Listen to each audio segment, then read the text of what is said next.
Mon oncle, infâme bricoleur, faisait en amateur des bombes atomiques.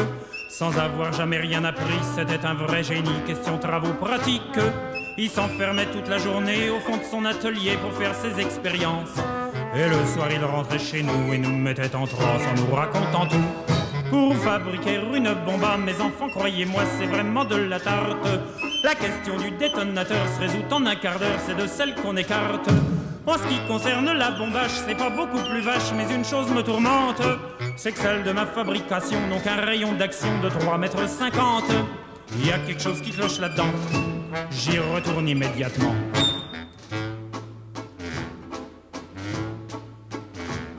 Il a bossé pendant des jours, tâchant avec amour d'améliorer le modèle. Quand il déjeunait avec nous, il dévorait d'un coup sa soupe au vermicelle. On voyait à son air féroce qu'il tombait sur un os, mais on n'osait rien dire. Et puis un soir pendant le repas, voilà tonton qui soupire et qui s'écrie comme ça. À mesure que je deviens vieux, je m'en aperçois mieux, j'ai le cerveau qui flanche. Soyons sérieux, disons le mot, c'est même plus un cerveau, c'est comme de la sauce blanche. Voilà des mois et des années que j'essaye d'augmenter la portée de ma bombe. Et je ne me suis pas rendu compte que la seule chose qui compte, c'est l'endroit où ce qu'elle tombe. Il y a quelque chose qui cloche là-dedans, j'y retourne immédiatement.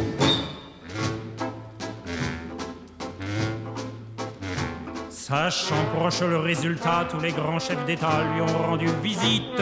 Il les reçut et s'excusa de ce que sa cagna était aussi petite. Mais sitôt qu'ils sont tous entrés, il les a enfermés en disant « Soyez sages ».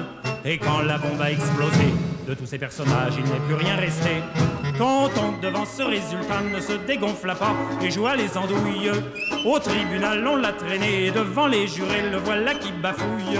Messieurs, c'est un hasard affreux, mais je jure devant Dieu, qu'en mon âme et conscience, en détruisant tous ces tordus, je suis bien convaincu d'avoir servi la France. On était dans l'embarras, alors on le condamna et puis on l'amnistia.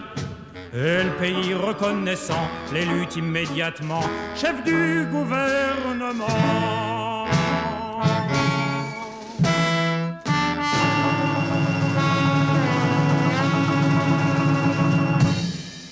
Bonjour à toutes les auditrices et tous les auditeurs de Civis Pacem, l'émission de l'Union pacifiste sur Radio Libertaire. Nous allons parler aujourd'hui dans notre émission de l'échec de l'armée française dans sa lutte contre le djihadisme au Mali et au Burkina Faso. Mais nous allons parler aussi des bavures militaires dans cette guerre perdue d'avance. Quand le 18 août 2020, des généraux maliens font un coup d'État et donnent 72 heures à l'ambassadeur de France pour quitter le Mali, on comprend que l'échec de l'action politique et de l'armée française au Mali sont complets. Tout cela est raconté dans le détail par Rémi Carayol, journaliste au Monde diplomatique, dans son livre intitulé « Le mirage du Sahel, la France en guerre en Afrique, Serval, Barkhane et après ». Ce livre a été publié aux éditions de la Découverte en janvier 2023. Rémi Carayol nous a accordé un entretien pour Civis Pacem le jeudi 8 juin 2023. Mais en 2018, nous avions déjà entendu Rémi Carayol dans notre émission. Il venait de publier un article dans Le Monde diplomatique qui avait pour titre « Au Mali, la guerre n'a rien réglé ». Et nous l'avions interrogé sur les actions de l'armée française au Mali depuis l'intervention militaire lancée par François Hollande dans la nuit du 10 au 11 janvier 2013. Alors pourquoi, en 2018, Rémi Carayol pensait déjà que l'armée française était dans une impasse ? 5 ans après Serval et 4 ans après la transformation de Serval en opération Barkhane, donc qui était étendue à d'autres pays. Bon, c'était assez clair à cette époque que c'était une impasse, cette guerre.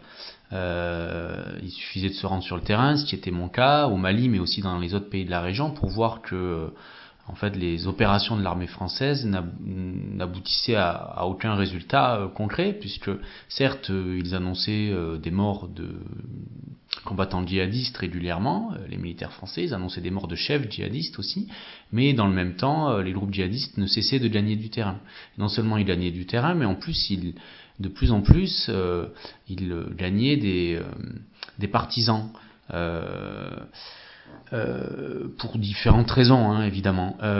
Et donc, dès 2018, dès 2017 même, dès 2016, on pourrait dire, il y a quelques chercheurs qui sont des chercheurs de terrain, mais aussi plusieurs personnes avec qui je discute sur le terrain, qui disent, mais cette guerre n'aboutira pas. Le seul moyen d'aboutir à cette guerre, c'est de se mettre autour d'une table et de discuter.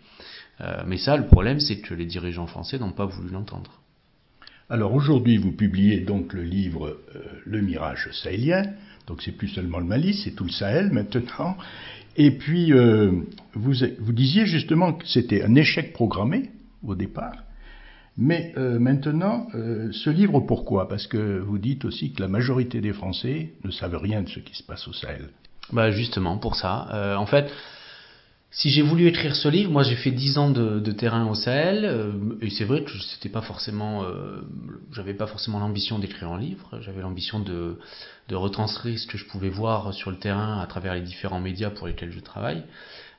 Mais par contre, quelque chose me dérangeait beaucoup en France, c'était l'absence de débat sur cette guerre, et c'était la méconnaissance de la plupart des Français que je côtoie au quotidien, hein, les simples citoyens, on va dire, qui ne savaient pas. Ils savaient qu'il y avait des soldats français qui étaient en guerre au Mali, mais finalement, quand je discutais avec eux, ils savaient pas pourquoi, ils savaient pas qui y avait en face, qui était l'ennemi entre guillemets, et ils savaient pas surtout quelles étaient les méthodes employées par l'armée française dans cette guerre. Donc, ça me semblait important d'écrire ce qui se passait vraiment sur le terrain, mais aussi de soulever une question, à savoir pourquoi en France le président de la République peut déclencher une guerre sans qu'il n'y ait aucun débat à propos de cette guerre, non seulement lors du déclenchement, mais ensuite les années suivantes. Et ça, c'est quelque chose, pour moi, c'est un problème démocratique majeur en France, qui est que tout cela, c'est du domaine des pouvoirs régaliens du président, et ça n'est jamais débattu ni par les représentants du peuple, que sont les parlementaires, ni par les citoyens. Et ça, j'essaye, avec ce livre, d'alerter en fait les citoyens sur le fait qu'on devrait, en tant que citoyen, avoir notre mot à dire, à la fois sur les guerres que la France mène, sur s'il faut mener des guerres, sur pourquoi on mène des guerres, mais aussi sur le contrôle citoyen des méthodes qui sont employées dans ces guerres. Alors on va en reparler des méthodes justement, parce que lorsque vous êtes suivi l'opération Serval, vous dites à un moment donné, quand vous êtes arrivé, vous étiez journaliste sur place, vous n'étiez pas historien, vous dites bien je suis journaliste et pas historien, vous avez pensé que c'était une guerre juste. Disons que c'était très difficile à l'époque de penser qu'elle n'était pas justifiée. Plus que juste, je dirais justifiée, dans le sens où, au Mali même, les gens soutenaient, en tout cas la plupart des gens soutenaient l'intervention française. Moi j'étais en janvier-février 2013 lorsque l'opération est lancée. Effectivement, il y a des images qui sont improbables, où on voit des centaines de Maliens agiter des drapeaux français, des enfants et des adultes saluer les militaires qui montent vers le nord du pays. Et en fait, il y avait une espèce d'ambiance, moi j'appelle ça une parenthèse enchantée, entre guillemets, c'est-à-dire que pendant un temps, on a oublié toute l'histoire douloureuse entre la France et le Mali, une ancienne colonie, mais aussi, on va dire, le Mali est un pays où il y a quand même une souveraineté assez importante, un patriotisme aussi assez important, et c'est un pays justement qui ne faisait pas partie des fleurons, entre guillemets, de ce qu'on appelle la France-Afrique. C'est un pays qui a, depuis les indépendances, toujours pris soin de se démarquer un peu de la politique de la France, et là on était au contraire de plein pied dans la France-Afrique quelque part, dans des relations très étroites entre Paris et ses anciennes colonies. Et effectivement, moi, comme beaucoup de journalistes, comme beaucoup de chercheurs, d'observateurs, finalement, on a manqué de perspicacité, à mon sens, sur les conséquences que pourrait avoir une telle intervention militaire de la France dans une ancienne possession coloniale. Et pourtant, dès le début, moi, il y a des images, et je le raconte dans le livre notamment, il y a une image qui est particulièrement choquante lorsque François Hollande arrive à Bamako en février 2013. Donc je suis à Bamako à ce moment-là. Il vient faire un discours sur la place de l'indépendance à Bamako. Les drapeaux français partout, les hurrahs. Et là, je tombe sur une pancarte complètement hallucinante où je lis « Merci Papa Hollande, tonton Le Drian et tonton Fabius ». Alors là, même si je ne suis pas historien, j'ai quand même quelques références et je sais que ça nous renvoie directement à l'époque coloniale, évidemment. Et là, ça me heurte. D'ailleurs, je l'écris dans un article sur Le Moment, mais pour autant, effectivement, j'ai le sentiment que cette guerre devait avoir lieu quelque part, que cette intervention militaire était justifiée. Voilà. Et encore aujourd'hui, il était difficile, je pense, pour le président français de refuser l'appel, parce qu'effectivement, il y a eu un appel du président malien de l'époque. Ça semblait difficile. Il ne faut pas oublier qu'en face, on a des groupes djihadistes qui dominaient le nord du Mali, qui imposaient leur joug, qui avaient quand même mis en place des règles très strictes, qui avaient coupé des mains à Gao, qui avaient lapidé un couple dans la région de Tombouctou. Donc, tout ça fait que c'était très difficile d'être critique vis-à-vis de cette guerre. C'est avec le temps, et c'était inévitable, que et moi et d'autres observateurs, notamment des chercheurs, on a commencé à émettre des doutes sur les bienfaits en fait de cette opération militaire. Dans le livre de Rémi Carayol, Le Mirage sahélien, on peut lire sur le chapitre qui a pour titre « L'intox des colonnes djihadistes fondant sur Bamako » la chose suivante.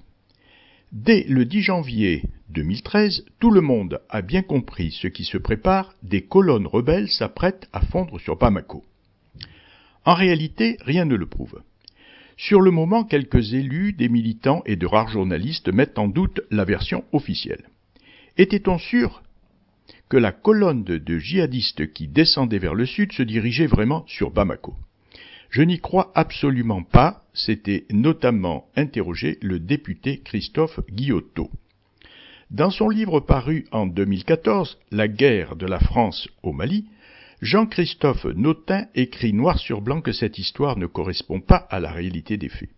S'appuyant sur ses sources au sein du service de renseignement de l'armée, il affirme « Serval sera exceptionnel sur bien des points. Et sa naissance est l'un des plus singuliers.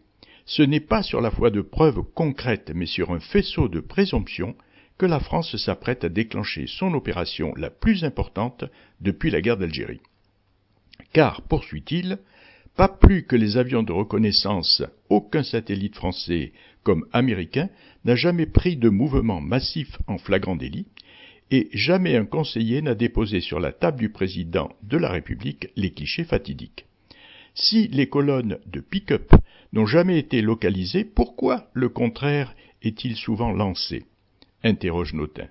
Il ne faut pas croire à une volonté de travestir la vérité, mais sans doute de mieux la faire passer auprès du grand public. Une colonne, entre guillemets, de voitures suscitera toujours plus de crainte qu'un nuage, entre guillemets, ou des agrégats épars. Or, la vérité est que, au moment de prendre leur décision, à part les rapports affolés de l'armée malienne, les autorités françaises n'ont disposé d'aucun élément tangible. Les djihadistes, qui se concentrent dans le centre du Mali, ne se déplacent pas en colonne. Bien au contraire, s'ils le faisaient, ils seraient aussitôt repérés par les avions français, rappelle le journaliste Dominique Merchet. 8 ans après le début de la guerre, en février 2021, dans un article le qualifiant de légende, l'histoire des colonnes. Plus que de colonnes, entre guillemets, l'image renvoie aux opérations militaires classiques en Europe et frappe les esprits. Il s'agissait en réalité d'un essaim ou d'un nuage de véhicules. On peut donc conclure que la France a menti pour déclencher cette guerre qui va devenir rapidement une guerre coloniale.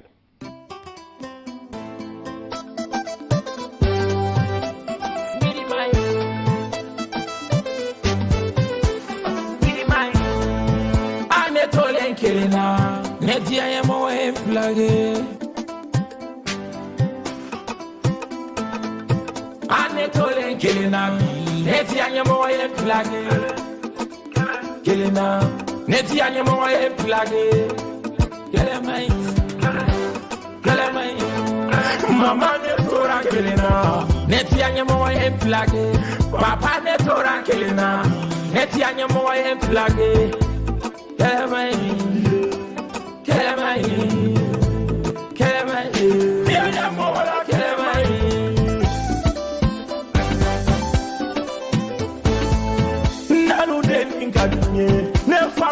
ni kalinye nena lude ni kali nani famille ne tiaranye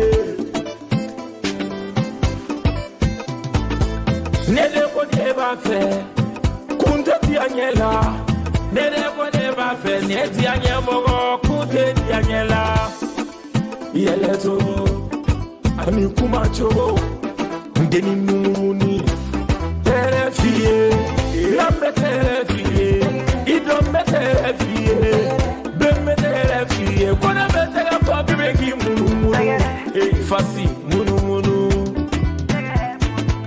kare ni mo bechu yala neni bebe na ula whatsapp mo be kumabala neni ngapele message la ndiayeko niene ndiayeko niene ndiayeko idabona ni manju manke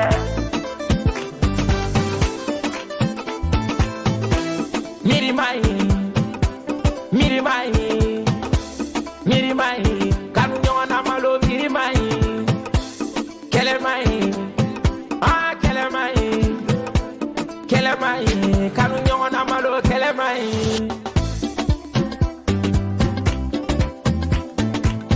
Jani moni swazira idianya moni plage Jani moni swazira idianya moni plage Bébé nene swazi aluga meri la bébé confirmé Kele ne confirmé Kele aluga meri la bébé confirmé Itamato lidianye ikumacho lidianye iyela to lidianye ali mumuni kalenge benyana bato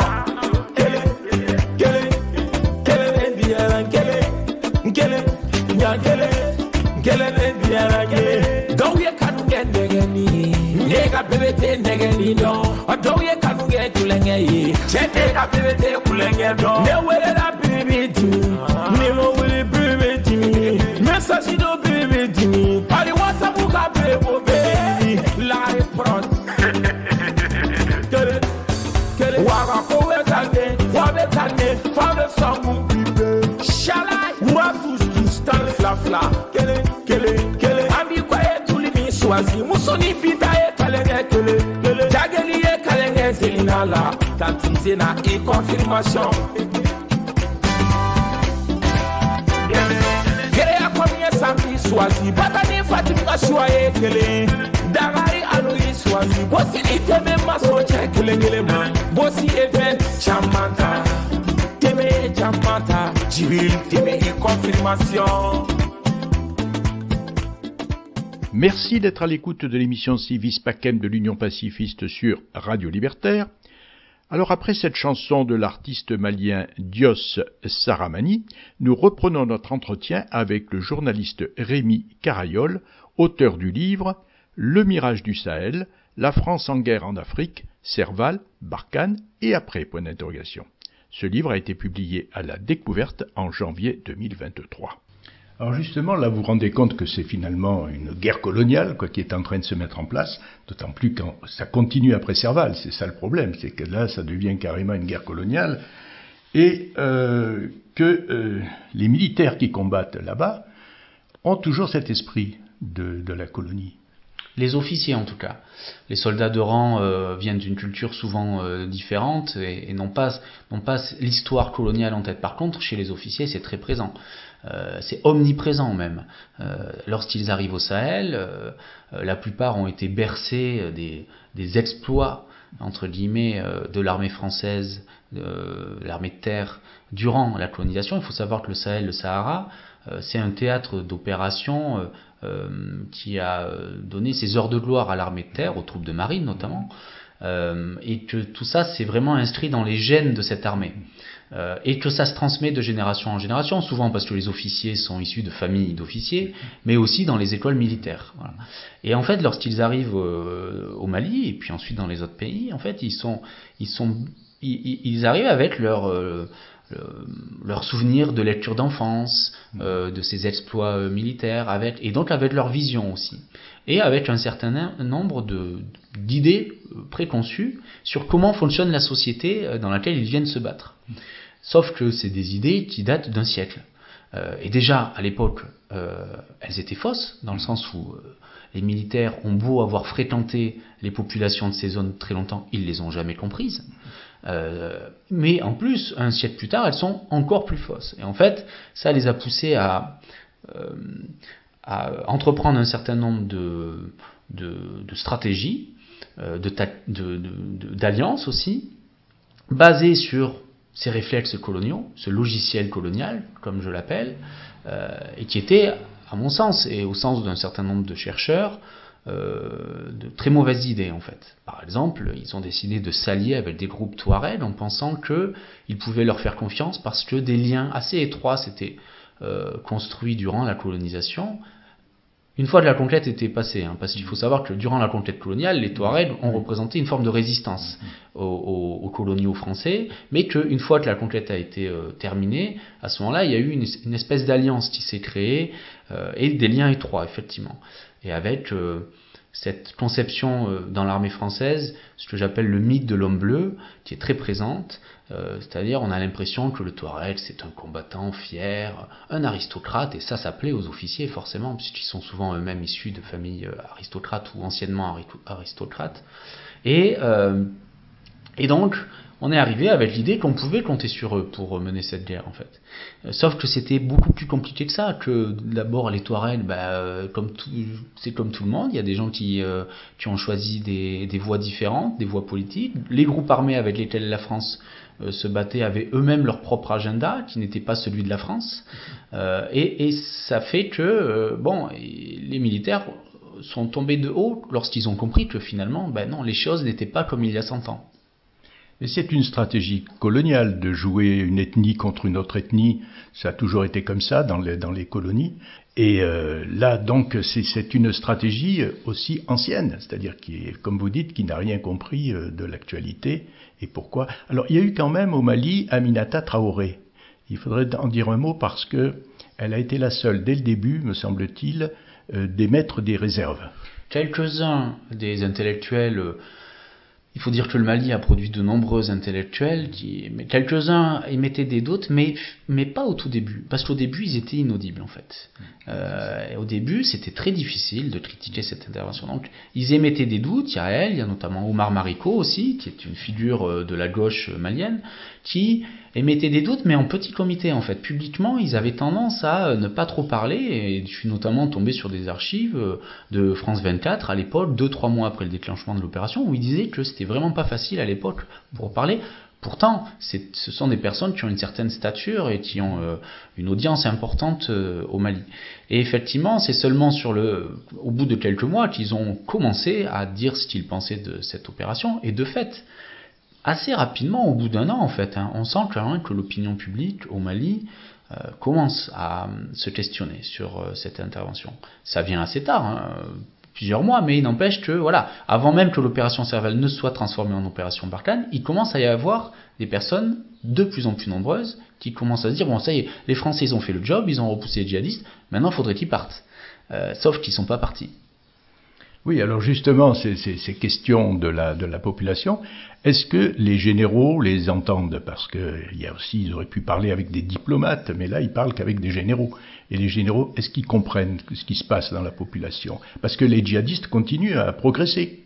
Alors, les généraux, non, parce que les généraux ne sont pas au contact de la population. Ceux qui sont au contact, c'est plutôt les colonels, les lieutenants, et encore, les colonels, pas vraiment. Mais alors, quand même, chez les militaires, je trouve que, globalement, même s'ils sont bercés de leurs illusions venues tout droit de la colonie, même si ils sont arc-boutés sur leur stratégie, assez rapidement, quand même, ils sont conscients que cette guerre n'est pas gagnable, que c'est beaucoup plus compliqué que ça, que l'ennemi ne peut pas être uniquement qualifié de terroriste, qu'il y a une forme d'insurrection en fait dans ces groupes armés qui surgissent, et que la réponse militaire n'est pas la seule, finalement, ne pourra pas être la seule réponse à cette crise.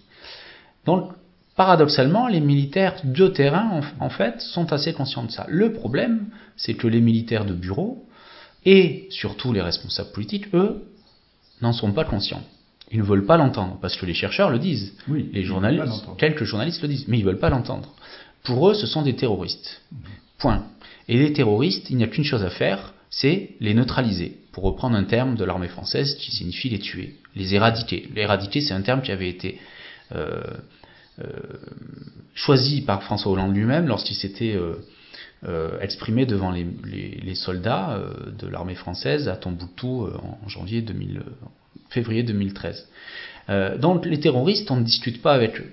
Et pendant des années, les responsables politiques n'ont voulu voir dans l'ennemi, entre guillemets, encore une fois, que des terroristes. Sauf que c'est beaucoup plus compliqué que ça. Et ça, pour le coup, les militaires l'ont assez vite compris quand même. Alors justement, il y a eu des méthodes qui ont été utilisées, on va en parler un petit peu maintenant, qui est justement d'éliminer certains chefs, d'utiliser un peu ce que utilise l'armée américaine, c'est-à-dire de faire carrément des exécutions programmées. Et là, on en arrive à un nombre de morts, parce qu'on voyait que l'armée était efficace si elle avait un nombre de morts suffisant. Oui, au début, les bilans hebdomadaires de l'armée française, dans le cadre de cette opération, sont aussi des bilans comptables. On annonce le nombre de morts. Au bout d'un certain temps, on se rend compte que c'est quand même assez contre-productif, et on décide de ne plus donner de chiffres. Il n'empêche que, en fait, il y a deux aspects dans cette histoire. Il y a le nombre de morts, qui est quelque part la manière pour l'armée française de dire regardez, on a des résultats quand même, puisqu'on tue des gens. Ça, c'est quelque chose. Mais dans ces morts, la plupart sont des combattants de rang. Voilà. Il y a aussi quelques civils, peut-être qu'on y reviendra un peu plus tard. Mais le gros souci dans cette stratégie, c'est effectivement le choix de procéder à des exécutions extrajudiciaires. C'est-à-dire que là, c'est pas seulement on va bombarder une zone où on sait qu'il y a des combattants djihadistes qui opèrent, on va cibler les chefs. Et on va les cibler non pas pour les arrêter, mais pour les tuer. Et ça, c'est un vrai problème. Très clairement, c'est une stratégie qui a été recyclée de la stratégie des Américains, notamment menée au Moyen-Orient. Et parce que l'armée française était persuadée qu'en tuant les chefs, on amoindrissait ces groupes armés. Or, rien ne le prouve, puisqu'on voit bien qu'au fil des ans, ils ont tué quand même beaucoup de chefs. La plupart des chefs des groupes djihadistes, des chefs connus, ont été tués. Malgré tout, non seulement les groupes djihadistes ont continué de gagner du terrain et d'avancer, mais en plus, et c'est ce que relèvent un certain nombre de chercheurs de terrain, souvent quand un chef est tué, il est remplacé par un chef qui est encore plus violent que le précédent. Et c'est là, encore aujourd'hui, on entend les militaires ou les responsables politiques dire « Mais si, Barkhane a été un succès, regardez, on a tué tant de chefs. » Ils continuent à penser que ce sont ce qu'ils appellent des succès tactiques. Pour moi, ce sont des échecs tactiques. Parce que ces chefs-là, le fait de les tuer n'a abouti à aucune évolution positive sur le terrain. Et parfois même à des évolutions négatives. Je prendrai l'exemple de Mokhtar Belmokhtar, qui était un des grands chefs historiques d'Al-Qaïda au Maghreb islamique, qui a ensuite fondé une scission en fait au sein d'Atmi, donc qui a été Al-Mourabitoun. Lorsque Mokhtar Belmokhtar, qui était un chef assez violent, il faut le dire, qui avait notamment enlevé un certain nombre d'otages occidentaux, et qui avait tué un certain nombre de civils, lorsqu'il a été tué par une frappe aérienne de l'armée française, il était en Libye à ce moment-là, il a été remplacé par Abu Walid al-Sahraoui. Il se trouve que Abu Walid al-Sahraoui est celui qui a décidé de se rallier à l'État islamique, qui est un groupe, que ce soit en Syrie, mais aussi au Sahel, un groupe beaucoup plus violent qu'Al-Qaïda, qui n'a aucune considération pour les civils, contrairement à Al-Qaïda, qui essaye de faire avec les civils, et qui a mené, donc ce groupe, d'innombrables exactions contre des civils, en fait.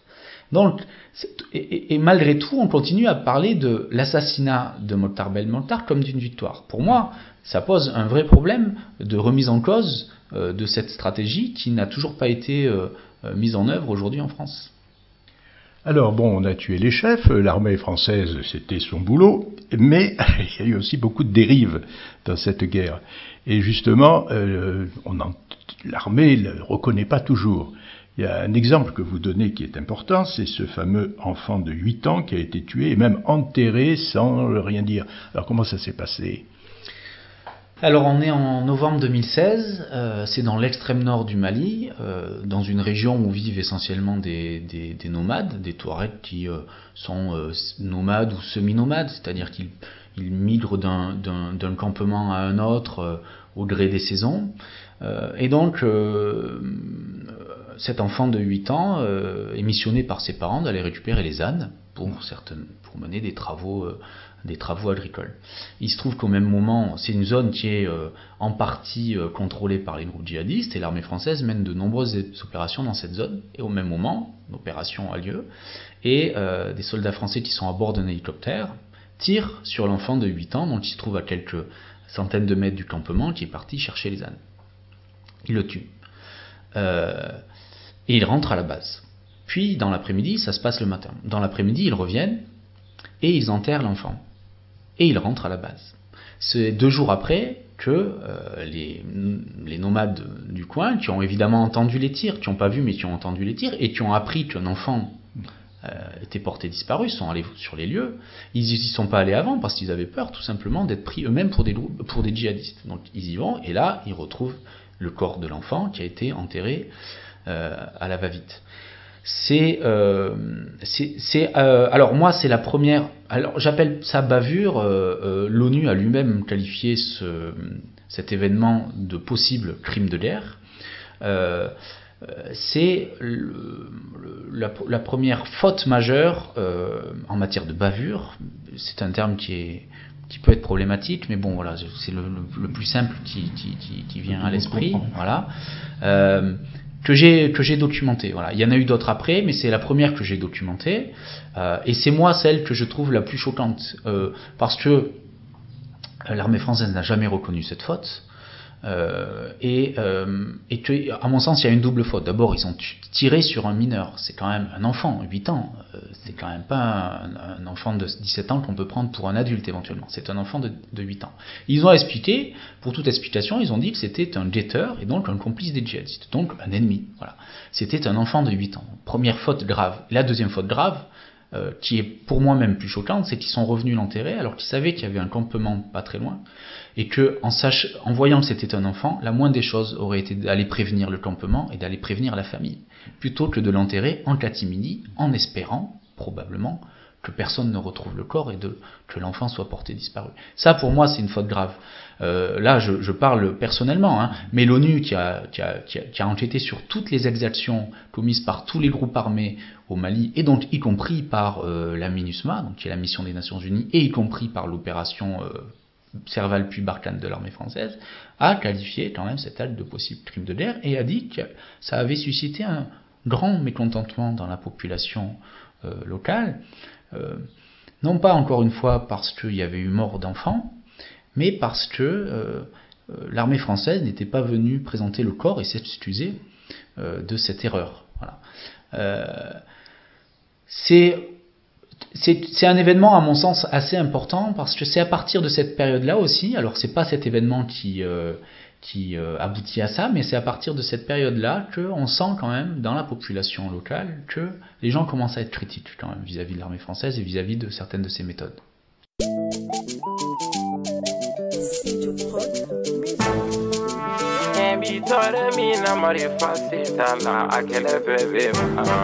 Nafolo kele mi be dugukolo sanfɛ bi marifa de y'a kɛ kɔni baden funangɛnu sara gɛri la cɛ marifa de y'u fa kɔni baden funangɛnu sara gɛri la cɛ marifa de y'u fa dunya bɛ kɛlɛ min na bi diɲɛ fan bɛɛ fɛ marifa nɔya ye I be balawu jugu min ye cɛ diɲɛ fan bɛɛ fɛ marifa de b'o kɛ I be lagosi jugu min ye cɛ diɲɛ fan bɛɛ fɛ marifa de b'o kɛ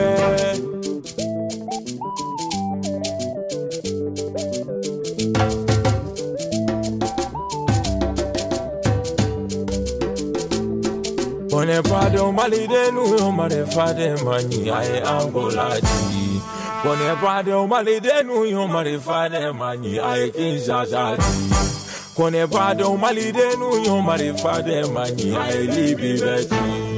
Kone bado malide nu yo marifa de mani ai siri beti.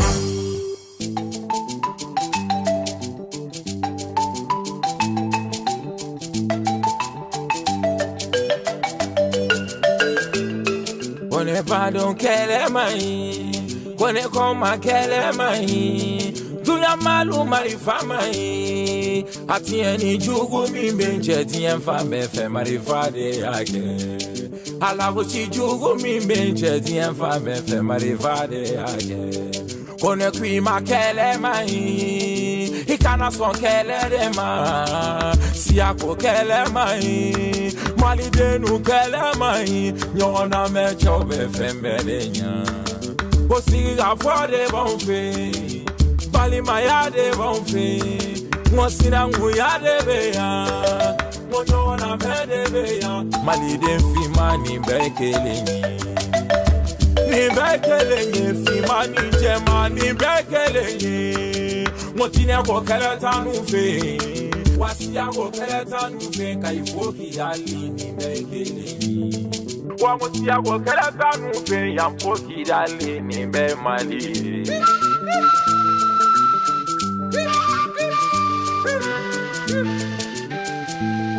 Kone bado malide nu yo marifa de mani ai Angola chi. Kone bado malide nu yo marifa de mani ai Kinshasa chi.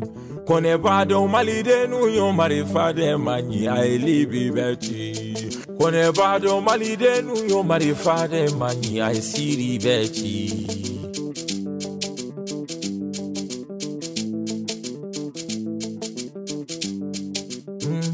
Masalu yo, dunya masalu yo, dunu ya famalu yo, dunya mara masalu yo.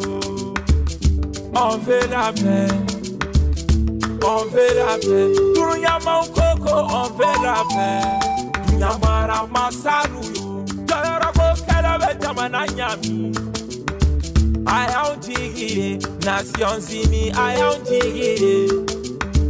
I am Jiggy, say they are, I am Jiggy, Tennessee, I am Jiggy, Mali don't me perde faire, Mali don't me bene faire, on veut la peine, voulons la paix.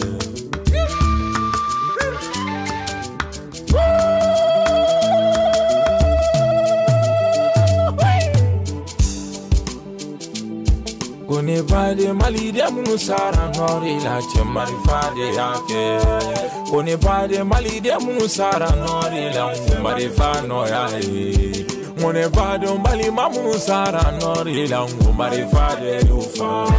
Kone bade kele che munusara nori la marifa de lufa. Chai mai kele mai. Dali malu marifa mai. Nobody malu na follow my.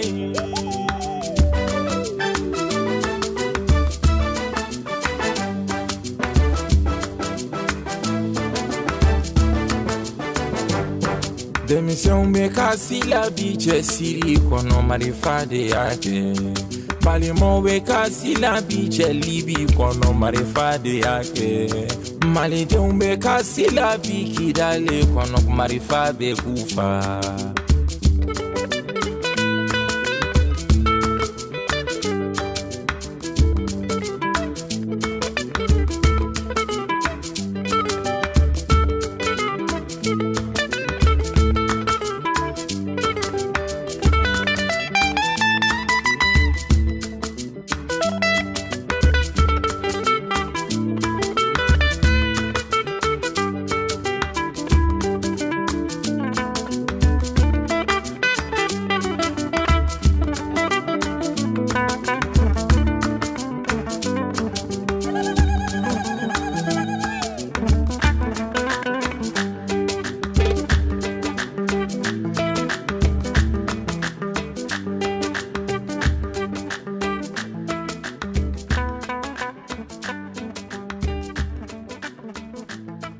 Après cette chanson de Dios Saramani.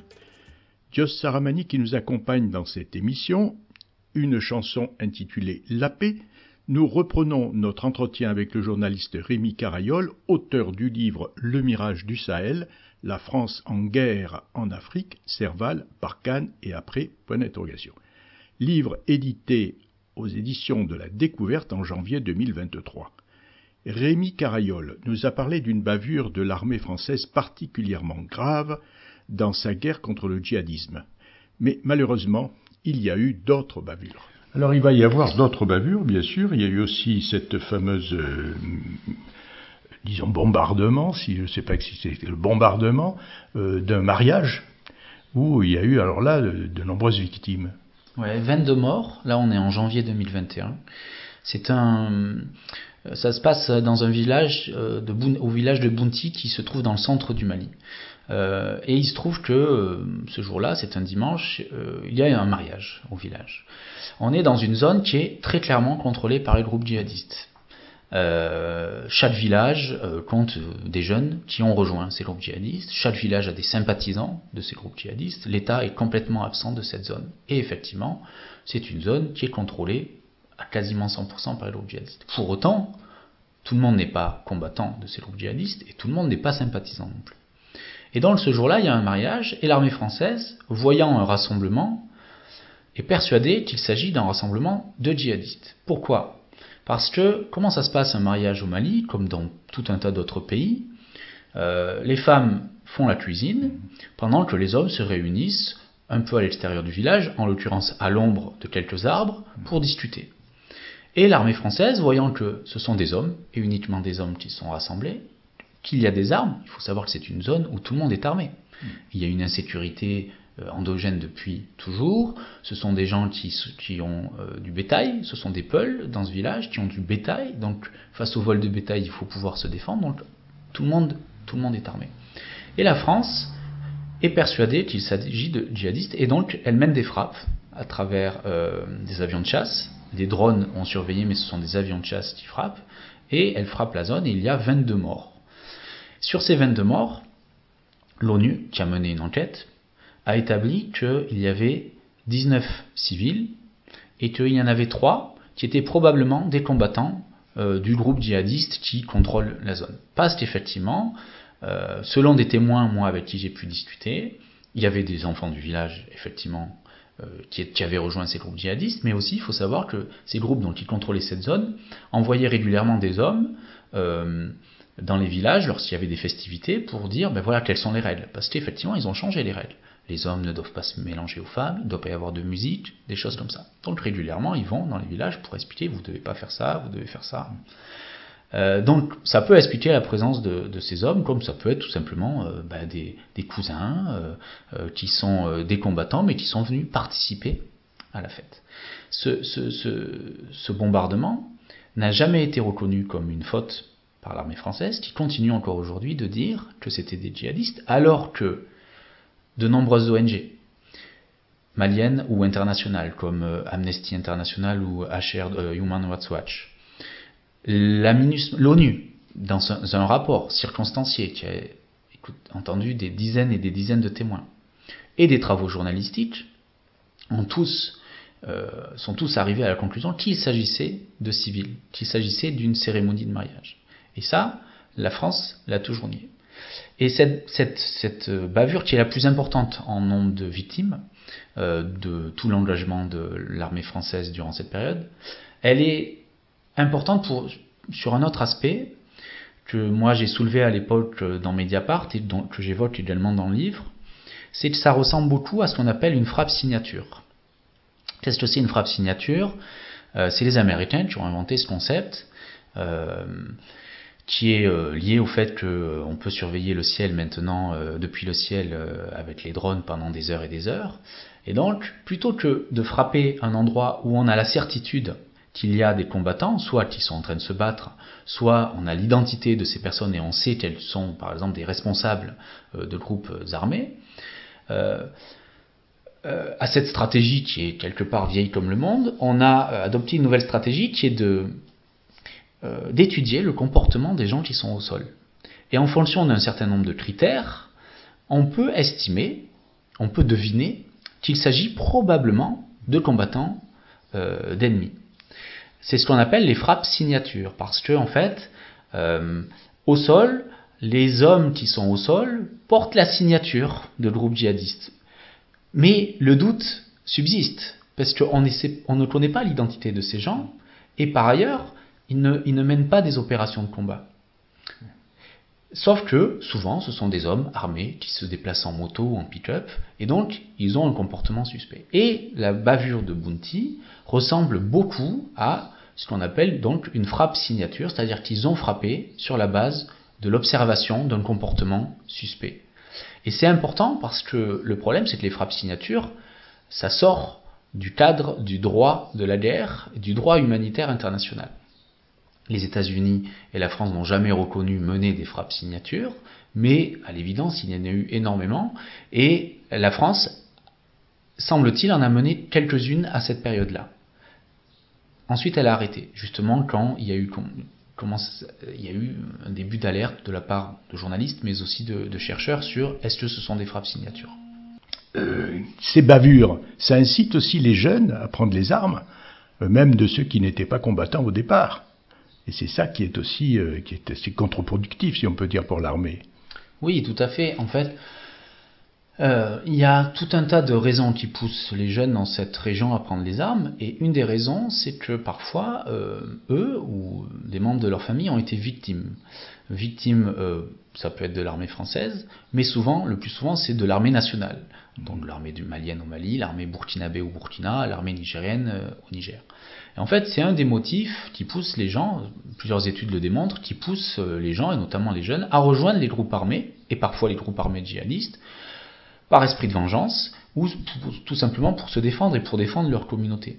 Et effectivement, les bavures de l'armée française, mais aussi certaines de ses alliances avec des groupes armés, ont pu pousser certaines communautés à rejoindre l'ennemi, en l'occurrence les groupes djihadistes. Bon, alors, il y a eu Serval, il y a eu Barkhane, il y a eu la force Takuba, qui n'a pas donné plus de résultats.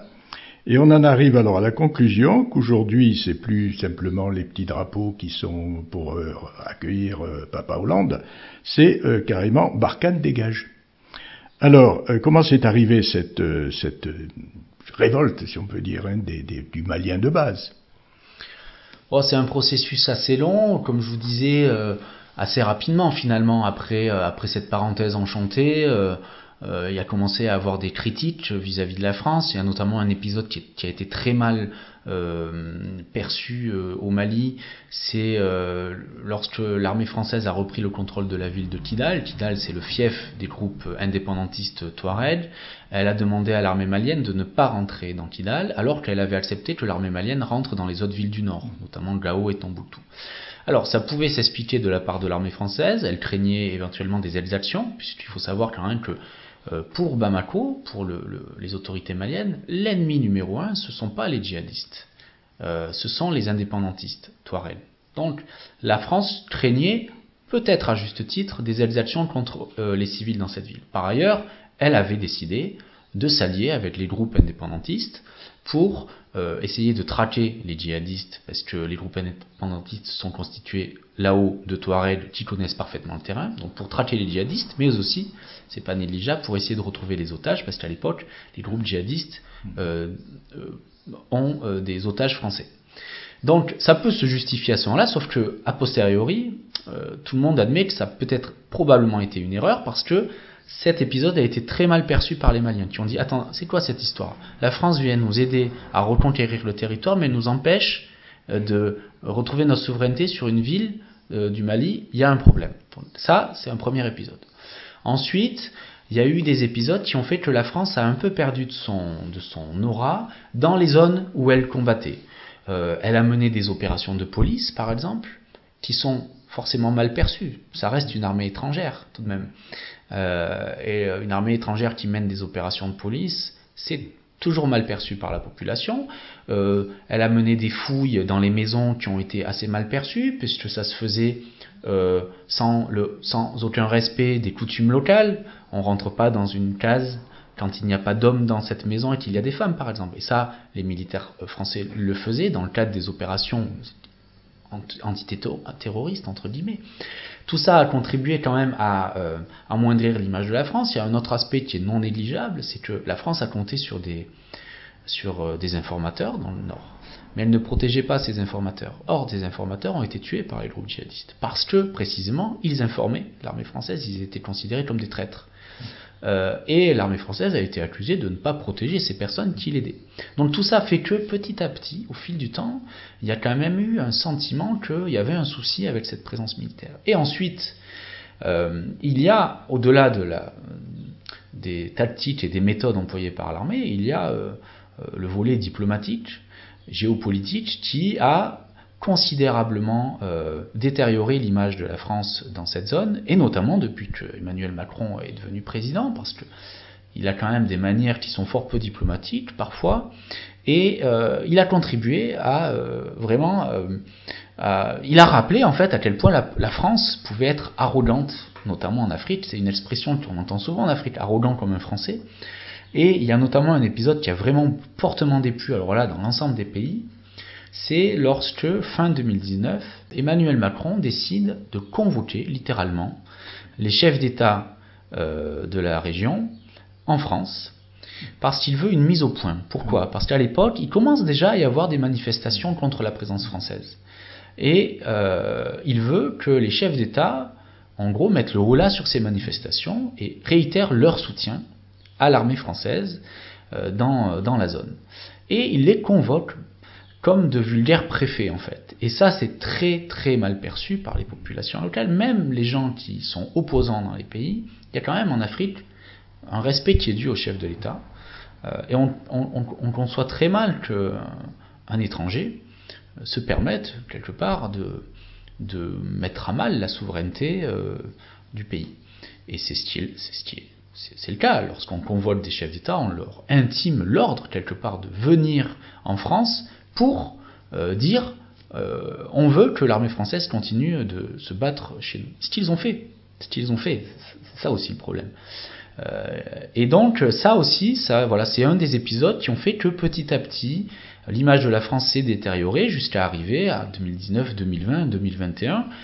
On a vu de plus en plus de drapeaux français brûlés lors de manifestations, de plus en plus d'appels au départ de Barkhane, de plus en plus même de manifestations sur la route lorsque des convois de l'armée française se déplaçaient. Souvent ils venaient de Côte d'Ivoire et ils montaient vers le Mali ou vers le Niger. Tout ça a fait que l'image s'est détériorée jusqu'à aboutir à l'année 2022 où là ça a été particulièrement flagrant et où l'armée française non seulement a dû quitter le Mali à la demande des autorités maliennes, mais aussi a dû quitter en 2023 le Burkina Faso, là aussi à la demande des autorités burkinabées.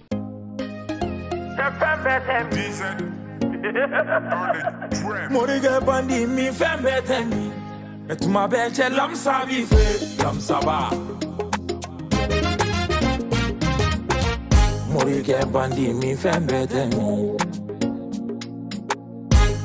Tuma be boroni do bakana Kere la boroni do bakana Ni gaspinya la chefe no bakono Ni gaspinya le chefe no bakono Ni gaspinya mi fendo ba kono tembo ka kuma ya fendo ka kono ni puteli ni tume mama duda ngomo ka kuma tali jinete sala ba foi la ni mi te fe mi ai jisma da go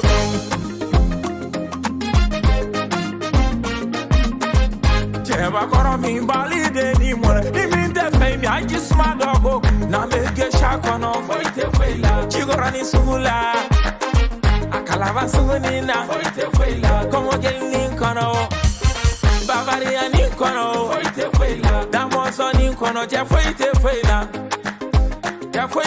la ni mi te fe mi ai jisma da go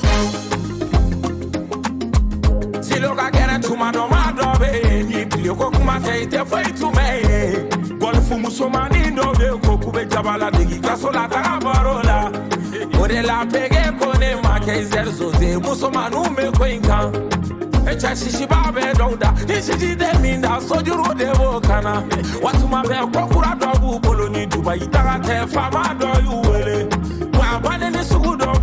ni mayo me ngo kutu wa kura be wala wa chigoro ni tuma do ma do be ye musuma nunte ube feme do mi kuto kume do bolo di ko de me enti na jori bi do bolo mone da laiva ko ne mango jenega bulo ube feme do mi we see be do da for di be en chagolo ma be do bolo na baga wa toro kura do bolo go baga mani magane nune ota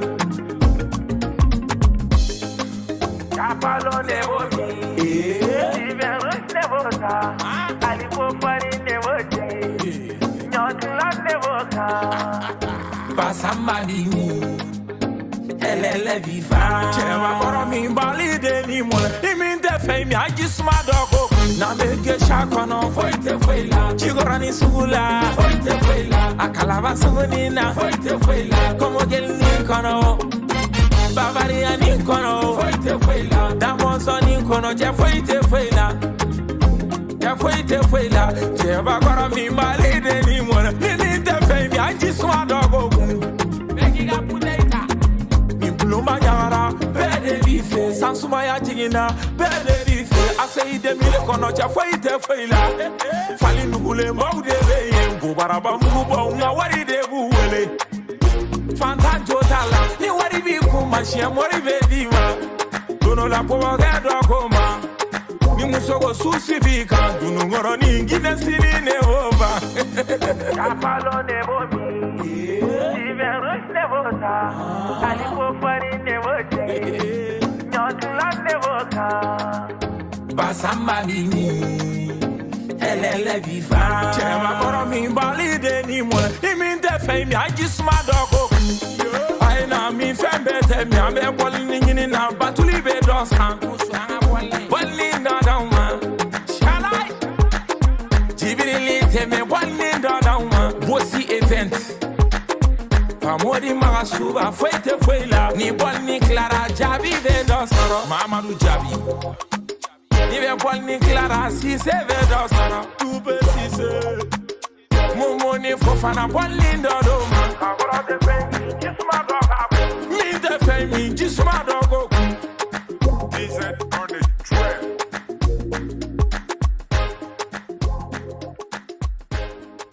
Vous êtes à l'écoute de l'émission Civis Pacem de l'Union pacifiste sur Radio Libertaire. Vous venez d'entendre une chanson du musicien malien Jos Saramani qui nous accompagne tout au long de cette émission. Et grâce au récit du journaliste Rémi Carayol, nous avons compris comment l'armée française et le mépris de Macron pour les chefs d'État africains ont réussi à faire monter le ressentiment des Maliens contre la France. Mais ce n'est pas tout. Alors Macron avait une expression que vous ramenez dans votre livre qui était « tondre le gazon ». Ça veut dire quoi ça, tondre le gazon? Non, c'est pas Macron qui a cette expression, ce sont les militaires, c'est tondre la pelouse. Ah, tondre la pelouse. Tondre la pelouse, c'est ce dont on parlait tout à l'heure, c'est-à-dire tondre la pelouse, c'est tuer les chefs. Tuer le plus de chefs possible. On sait très bien que ça ne coupe pas complètement l'herbe, mais au moins ça fait gagner du temps. Voilà. C'est l'idée de tondre la pelouse, mais dans c'est d'ailleurs le titre d'un de mes chapitres, tondre la pelouse et perdre les cœurs, parce que cette stratégie a contribué à ce que l'image de l'armée française soit détériorée. Alors donc cet échec que vous aviez prévu finalement est arrivé. Mais il y a un article dans le Monde diplomatique là, de mars 2023 que j'ai lu qui s'appelle « La France partie pour rester au Sahel ». Alors finalement, ils ont été rejetés par les Maliens, rejetés par les Burkinabés, mais ils y sont toujours. Oui, ils y sont toujours. Dans le silence le plus total, ou presque, en France en tout cas, sans aucun débat. Mais effectivement, il y a aujourd'hui 1500 soldats à Niamey, au Niger, et 1000 soldats à N'Djamena, au Tchad, et il y a des petits détachements très discrets, mais quand même des petits détachements au nord du Bénin et peut-être aussi au nord du Togo, parce que il faut savoir que les groupes djihadistes n'ont cessé de gagner le terrain et de descendre vers ce qu'on appelle les pays côtiers du golfe de Guinée, la Côte d'Ivoire, le Togo, le Ghana et le Bénin. Et donc, le gros problème de cette présence, c'est d'abord, pourquoi faire? Se pose toujours cette question. Est-ce qu'on est toujours en guerre contre ces groupes djihadistes? Visiblement oui, puisque les responsables politiques et militaires continuent d'employer le vocable de groupe terroriste, alors que la grande majorité de la communauté des chercheurs estime qu'il s'agit d'insurgés. C'est tout de même pas la même chose. Première question, donc pourquoi faire? Deuxième question, comment faire? On a toujours des avions de chasse, des drones qui sont basés à Niamey, donc ça veut dire qu'il y a de la surveillance aérienne, mais aussi probablement des frappes. Donc ça veut dire que des opérations militaires sont toujours en cours. Et puis la troisième question, essentielle, et on en revient à ce qu'on disait au début, elle est d'ordre démocratique. Encore une fois, on mène une opération extérieure sans aucun débat en France. C'est-à-dire qu'aujourd'hui on a 2500 soldats français qui sont basés au Niger et au Tchad sans que l'on sache dans quel cadre ils interviennent, puisque officiellement l'opération Barkhane a été arrêtée le 9 novembre 2022. Donc, depuis la fin de l'opération Barkhane, normalement, il n'y a plus d'opération extérieure dans la zone, du moins officiellement. Sauf qu'on a encore des soldats français qui interviennent.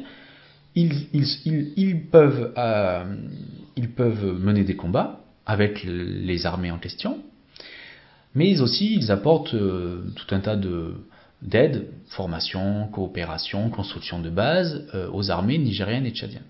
Ça pose quand même un problème. D'abord, dans les combats, encore une fois, donc ça veut dire que la France est encore en guerre, donc il serait bon que les citoyens français soient au courant. Mais aussi ça pose un problème parce qu'on coopère avec des armées qui peuvent être très problématiques. Je pense notamment à l'armée, mais aussi au régime tchadien. On sait que le Tchad est dirigé par une famille depuis plus de 30 ans maintenant, puisque après Idriss Déby Itno, son fils, lui a succédé à l'issue d'un coup d'État constitutionnel. Et Macron est allé le soutenir. Immédiatement. On sait que ce régime est très dur et qu'en octobre 2022, il a tiré sur des manifestants et qu'il y a eu au moins 100 morts. On sait que le président, donc le fils Déby, qui a pris le pouvoir à l'issue d'un coup d'État, semble décider à conserver ce pouvoir. Et malgré tout, l'armée française coopère avec l'armée tchadienne. Récemment, ils ont construit un camp, une base dans le sud du Tchad. Régulièrement, ils mènent des opérations de formation avec l'armée tchadienne. Alors que, et là aussi c'est quand même quelque chose qui se pose, en plus une question qui se pose depuis le début de l'opération Barkhane, alors que les djihadistes, les groupes djihadistes ne sont pas actifs au Tchad. Le Tchad a des groupes djihadistes qui sont actifs, mais ce ne sont pas ceux que l'armée française combat au Mali et au Niger. Ce sont ceux qui sont actifs au Nigeria, dans la région du lac Tchad, que officiellement, Boko Haram, que officiellement la France ne combat pas. Donc il y a aussi cette question qui se pose, mais qui se pose depuis des années finalement. Que vient faire le Tchad là? Il se trouve que le Tchad est considéré par les militaires français comme une place forte, indispensable, et que pour rien au monde, ils ne lâcheraient cette position stratégique. Alors bien sûr, il faut lire votre livre pour avoir plus de détails sur ce que vous venez de nous dire. Mais maintenant, ce que je voudrais savoir, c'est est-ce qu'il y a eu des réactions à votre livre? Parce qu'il y a plein d'informations importantes que les gens ne connaissaient pas, justement. Assez peu, finalement. L'institution militaire n'a pas réagi. Elle a un peu réagi lors de la sortie du livre sur un aspect essentiel. Elle ne réfute, pour ce qui est des bavures, des méthodes, elle l'avait réfuté lorsque des articles de presse étaient sortis, donc elle n'est pas revenue là-dessus. Par contre, l'institution militaire ne supporte pas l'idée qu'on puisse dire que l'opération Barkhane est non seulement un échec politique, mais aussi un échec militaire. Les militaires disent quoi? Ils disent oui, c'est un échec politique, mais c'est une réussite militaire. Exactement comme lors de la guerre d'Algérie finalement. On retrouve le même discours. Ils sont persuadés, eux, d'avoir réussi leur guerre en fait. Or, tout démontre que non, ils ne l'ont pas réussi, puisque leurs objectifs, qui étaient très flous, c'est vrai. Et c'est vrai que c'était une guerre ingagnable. Objectifs flous, et on ne combat pas des groupes insurgés avec des méthodes antiterroristes. Il n'empêche qu'ils ont échoué, puisque les groupes djihadistes n'ont cessé de gagner du terrain. Et ça, ils ne le supportent pas. Donc ils ont réagi là-dessus, en niant le fait que c'était un échec. Et puis ils ont réagi sur d'autres petits points que j'abordais, notamment je parle d'une prison que j'appelle clandestine, qui était à Gao, dans le camp militaire français de Gao, où étaient gardés des prisonniers pendant quelque temps, hors de tout contrôle extérieur. Et ça, ils ont nié le terme de clandestin. Ils ont voulu quelque part noyer l'information dans l'eau. Mais cela dit, il faut dire qu'ils ne répondent jamais directement. C'est pas l'institution en tant que telle. C'est via des officiers, soit des officiers à la retraite, soit des officiers encore en actif, qui répondent à des interviews. Mais ils ont adopté la stratégie de ne pas répondre non plus officiellement pour ne pas donner plus de lumière que ça au livre. Quant aux responsables politiques, ils n'ont pas répondu directement, mais il y a eu quelques déclarations, notamment du président, qui constituait là aussi à nier le fait que ça soit un échec, mais je ne suis pas le seul à le dire, donc ce n'est pas forcément des réponses seulement à mon livre. Par contre, alors que les militaires et le président aient cette réaction, nous, ça ne nous étonne pas, l'Union pacifiste. Mais les politiques, justement, est-ce qu'il y a des politiques qui se sont dit, nous avons appris des choses, nous avons envie maintenant de nous occuper de ce qui se passe là-bas, poser des questions au Parlement ou ailleurs, est-ce que, justement, ça suscite quand même quelques réactions ? Alors, je ne sais pas si c'est lié à mon livre, mais on sent du côté de la gauche de l'Assemblée nationale, aujourd'hui, au sein du groupe de la NUPES, qu'il y a une prise de conscience que le Parlement doit exercer un contrôle sur les guerres de la France, et notamment sur cette opération-là. On voit que des députés essayent de poser des questions qui fâchent, ce qu'ils ne faisaient pas forcément avant, essayent de demander quel est le statut, par exemple, aujourd'hui des militaires, parlent d'échec de l'opération Barkhane. Le problème, c'est que le pouvoir des parlementaires en la matière est très, très limité, puisqu'on est dans une république où l'exécutif, et notamment le président de la République, a quand même tous les pouvoirs, ou presque, notamment en matière d'intervention militaire, et donc ils n'ont pas vraiment les moyens de jouer leur rôle en fait de contrôle de l'exécutif. Un exemple, lorsqu'il y a eu la frappe, le bombardement du village de Bounty, à l'époque, député de la France Insoumise Bastien Lachaud avait demandé, membre de la commission de la défense, avait demandé à avoir accès aux éléments de l'armée française qui lui permettaient de dire que si c'était bien des djihadistes. Il a demandé ça à la présidente de la commission de la défense, qui était évidemment une députée élue de la majorité, et qui a refusé. Donc on voit bien toute la difficulté que peuvent avoir les députés de l'opposition à essayer d'exercer un contrôle sur l'exercice militaire de l'exécutif. Mais ce que j'ai constaté aussi, c'est que autant aujourd'hui on voit quand même qu'il y a une volonté de s'emparer de ce sujet, mais ces dernières années, il n'y avait pas cette volonté. Même s'ils avaient des moyens limités, moi j'ai trouvé les parlementaires vraiment très discrets, très mesurés sur ces questions-là, et il suffit de lire les débats parlementaires. Le seul débat parlementaire qui a eu lieu longtemps après le déclenchement de l'opération Barkhane, qui a eu lieu en 2021, d'abord au Sénat et ensuite à l'Assemblée nationale, on voit bien dans les réactions des différents groupes parlementaires que ça reste très mesuré. Alors évidemment, les groupes de la droite, de l'extrême droite, du centre s'inscrivent dans la logique de la guerre, mais même les groupes de gauche ont du mal à s'en départir.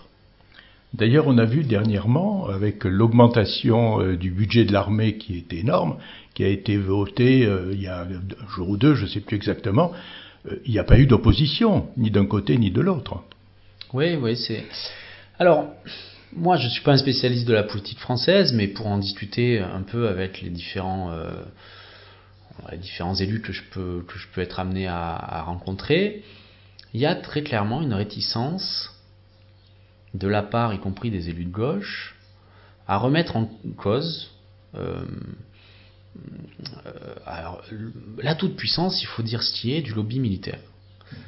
Le lobby militaire, il est très fort, pas seulement sur le plan économique, également sur le plan politique. D'ailleurs, régulièrement, il y a des militaires de réserve ou des agents du ministère de la Défense, des agents civils, qui sont élus députés et qui, en général, squattent les places stratégiques en la matière, et qui impose quelque part les vues de l'armée française au Parlement. Il faut lire les rapports parlementaires de la Commission de la Défense pour se rendre compte que ce sont les éléments de langage qui sont toujours développés dans ces rapports, que les critiques de l'armée française ils sont entendus, mais ils sont jamais ils n'ont aucun impact en fait. Et je prendrai pour exemple un rapport qui avait été un rapport sénatorial qui avait été publié en 2017, si je ne me trompe pas, qui était un rapport très clairement de commande de la part du lobby militaire, parce qu'à l'époque, l'armée française avait des drones, mais ils n'étaient pas armés. Et il fallait les armer. Pour cette guerre au Sahel, on avait besoin de les armer, on estimait que c'était indispensable. Et donc, les sénateurs, deux sénateurs ont rédigé un rapport qui appelait à l'armement des drones, et ça a été quelque part l'excuse pour la ministre de la Défense, qui était à l'époque Florence Parly, pour dire, vous voyez, les parlementaires estiment qu'il est nécessaire d'armer les drones, on va les armer. Donc en fait, il y a quand même un lobby militaire qui est très puissant, et il faut dire ce qui est, une partie de la gauche a beaucoup de mal à s'y confronter en fait. Pourquoi ? Bon, peut-être pour des raisons un peu électorales, peut-être aussi pour des raisons un peu idéologiques. Il y a quand même le sentiment de la puissance de la France, il est aussi développé par la gauche, curieusement, l'influence. Tout le monde, quand on entend les élus français, y compris de gauche, on a l'impression que c'est normal que la France soit influente. On ne se pose jamais la question de pourquoi finalement, pourquoi être influent. À quoi ça sert? Est-ce que ça nous rend nous plus heureux? Et puis est-ce que ça rend les autres peuples plus heureux aussi? On ne se pose jamais ce genre de questions. Alors vous dites dans votre livre effectivement que grâce à la guerre au Mali, l'armée française a pu maintenir son budget. Et alors maintenant, avec la guerre en Ukraine, qui n'est pas directement, en principe, on n'est pas en guerre pour l'instant, que je le sache, contre la Russie, ça permet aussi d'augmenter tout le budget, le développement des marchands d'armes, etc.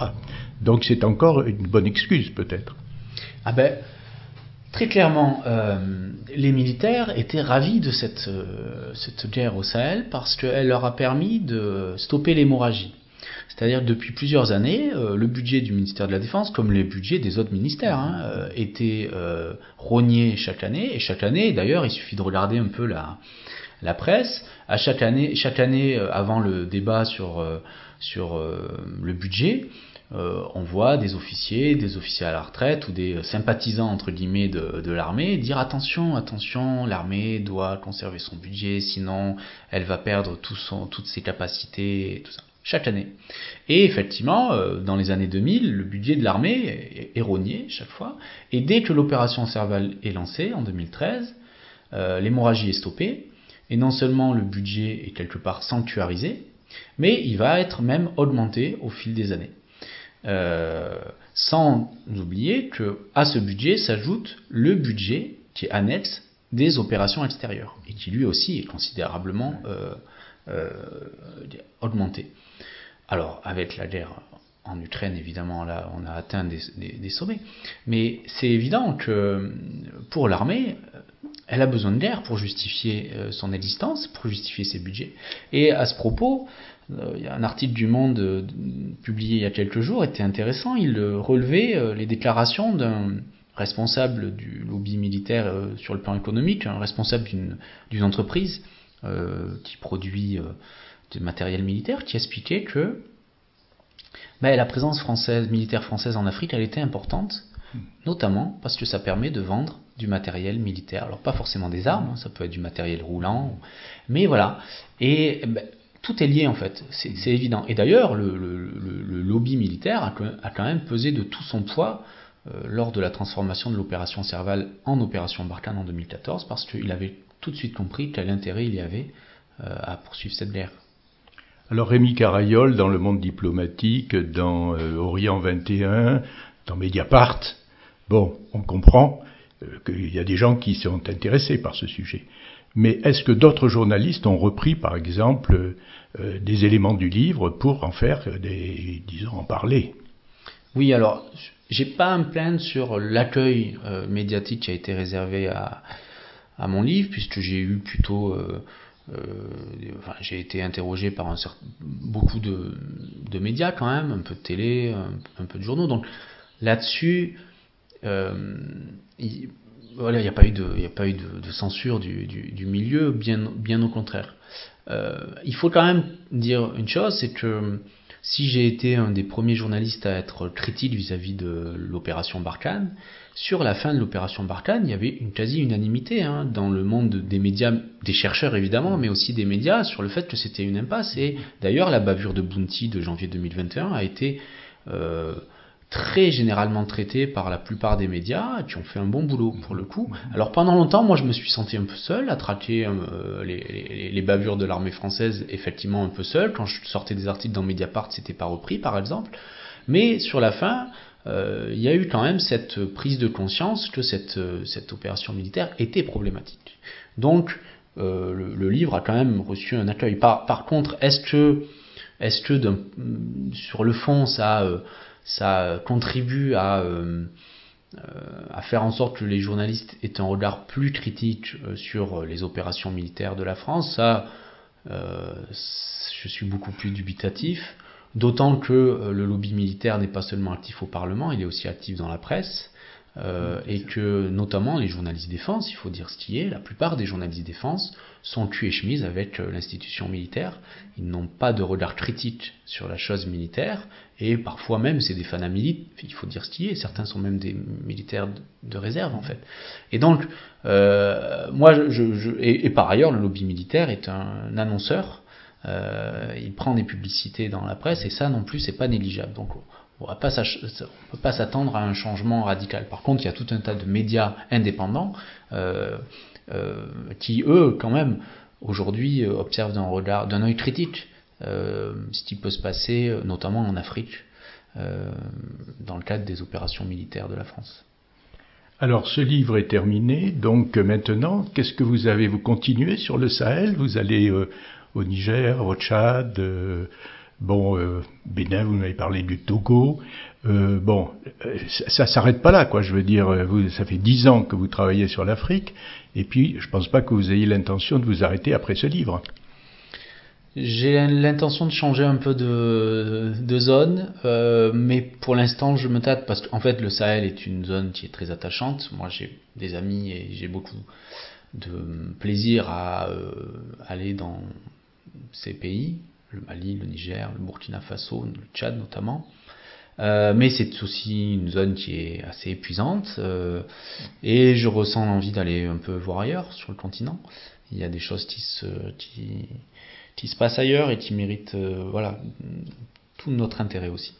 Bon, je ne vais pas vous faire dévoiler vos projets complètement, mais je sais qu'on aurait pu parler aussi de Mayotte, mais je ne veux pas vous épuiser aujourd'hui, parce que vous avez beaucoup de choses à dire sur Mayotte, et je crois qu'à ce moment-là, parce qu'il se passe aussi beaucoup de choses au Mayotte actuellement, et qu'à ce moment-là, on pourrait refaire carrément une émission sur Mayotte, parce que les gens connaissent pas non plus ce qui se passe à Mayotte, et ils n'entendent par la télévision, ou la radio, ou la presse même, que des choses, on fait régner l'ordre, quoi. Mais quel ordre? Effectivement, Rémi Carayol a vécu de nombreuses années dans l'archipel des Comores, où il a d'ailleurs fondé 2 journaux, Kazakski et Upanga, avant d'ailleurs de rejoindre la rédaction de Jeune Afrique. Il a donc, bien sûr, beaucoup de choses à nous raconter sur Mayotte, et nous l'inviterons bientôt pour nous reparler de cette île. Il me reste donc à remercier Rémi Carayol, auteur du livre « Le mirage du Sahel, la France en guerre en Afrique, Serval, Barkhane et après ». Je vous recommande d'ailleurs vivement la lecture de ce livre, et je vais remercier aussi le musicien malien Djoz Saramani, qui a permis de nous plonger dans le Mali actuel. Nous allons donc conclure avec une autre chanson de Djoz Saramani, et je vous dis à la semaine prochaine. Ciao, ciao.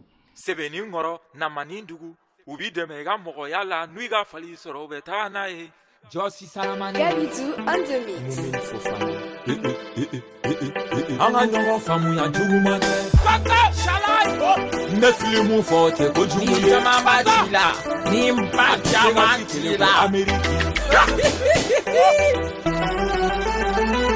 Assalamu alaikum jugumante ayo bisimila Ameriki Assalamu alaikum jugumante chenga bisimila Ameriki anga niveau la pichete anga niveau la baby nyana mini ya baby biangi nyana mini cheni mi bia mote sirani nye sigida klabe fagela anga demisenu be doroguta kumaba numbe sezimi ya musoma numbe chaga yake kote kwa la fentala dokoro matige obibani Ibani ni dokoro matige chobi bani cha dorogu fleni ko juguba dorogu tala temini mize imaye azala bunane no bebe siro nyote gansani bobe yala ni sisi e choga mani bebe dorogu ta kilega fa ube bute isi ukoro fo doron chobi bani ni ibani ni dokoro matige chobi bani anga sigida klabe fakela obena tambe alakola kilega fa umbe misiri la che shufela fa umbe barsofa kote la fenta la dokoro matige chobi bani ni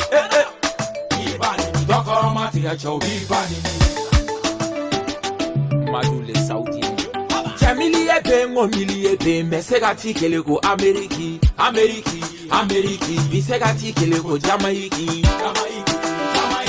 Jengibi yere ye Colombia segati manume chata ke ambe boisson bi ambe ligeri mi kote la fenta la ankoro fodoron chambi banini Bibanini dokoro matige chobi banini awa miliye kelego kiyamatara miliye kelego maltelda ni dona kono ti bocho wodo belegu manu yu kanto manko sumana gosi ye kojuguye ko bofari flani fenjugute koni ba mi ga falite ban wa be doni fare ga mogo yaka